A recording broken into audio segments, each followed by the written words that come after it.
Hi everyone, this is the meiosis process. Here we see a nuclear envelope which holds 6 single unreplicated chromosomes. The green chromosomes are from one parent and the blue are from the other parent. DNA is tightly packaged into the chromosomes. In the middle there is a centromere which the whole chromosome is condensed around. What we see here is a complete diploid cell found in the ovaries or testes before undergoing meiosis, aka reduction division, because it halves the number of chromosomes, producing haploid cells, such as sperm or egg cells. Specifically, this is a 2n equals 6 diploid cell, meaning it has a total of 6 single unreplicated chromosomes. 2 represents one chromosome from each parent of every chromosome type, and n means the number of unique sets of chromosomes. This portion shows S phase of interphase. This is where the single unreplicated chromosome is copied, producing 2 identical sister chromatids which attach at the centromere. Together it is considered one duplicated chromosome. Wondering what to do next, Optimus Prime? Simple, we divide the cell. But first is prophase 1, where homologous chromosomes, or chromosomes that are the same size, carry the same genes but different alleles, pair up and perform crossover, where they exchange DNA by overlapping. Centrosomes are also created during this process, and that's what Mario's here to see. Woohoo!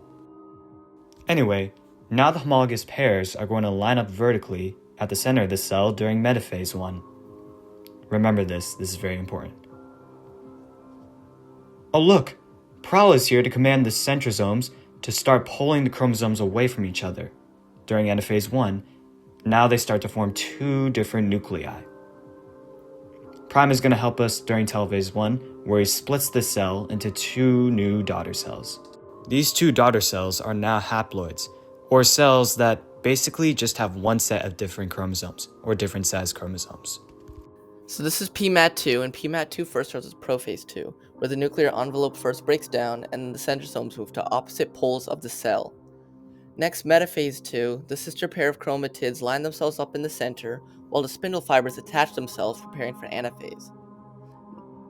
Next is anaphase 2. Prowl, Wheeljack, Soundwave, and Ravage? What are they doing here? Oh, they're helping pull apart the cell. This is anaphase 2. They're splitting apart the cell right now. Then telophase 2 and cytokinesis, where they form 2 daughter cells. Is he dancing? Anyways. Alright, so this is non-disjunction that happens during anaphase 1 or 2, and it's when there's an improper disconnection of homologous pair of sister chromatids or just a pair of sister chromatids, and it ends with the daughter cell having more or less chromosomes. So next is the errors in crossing over. The first one that we're going to do is deletion and duplication. We're going to have 2 chromosomes, the green and the blue, and they're going to be labeled ABC for their genetic information. As you can see, the C part of the genetic information gets moved in crossing over to the green chromosome, but it stays with it and nothing is sent back. So for the green chromosome, it's considered duplication because that's 2 C genetic information values. But for the blue, it's deletion. Next is inversion. Inversion is when a piece of genetic information does a 180 in that chromosome. So now the order is flipped. After that is translocation. The first type of translocation is going to be non-reciprocal translocation, and it's when the genetic information during crossing over is shared but not reciprocated back, and it's usually between 2 non-homologous chromosomes. Next is reciprocal, and it's when they exchange with each other, but again, 2 non-homologous chromosomes. Now this is cool and all, but then there's one more question we gotta answer. What about Mendel and his laws of independent assortment and segregation? Recall that during metaphase 1, homologous pairs of chromosomes line up at the center of the cell. Now these can line up in any order. Like they don't have to end up like in this order. They can be interchangeable like the bottom pair. Now our boy Mendel can see through genetics that this randomness creates different combinations of different alleles of different genes.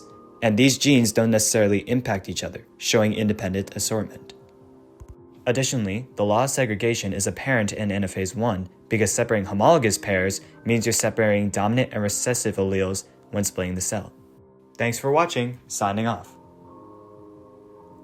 Oh, and P.S.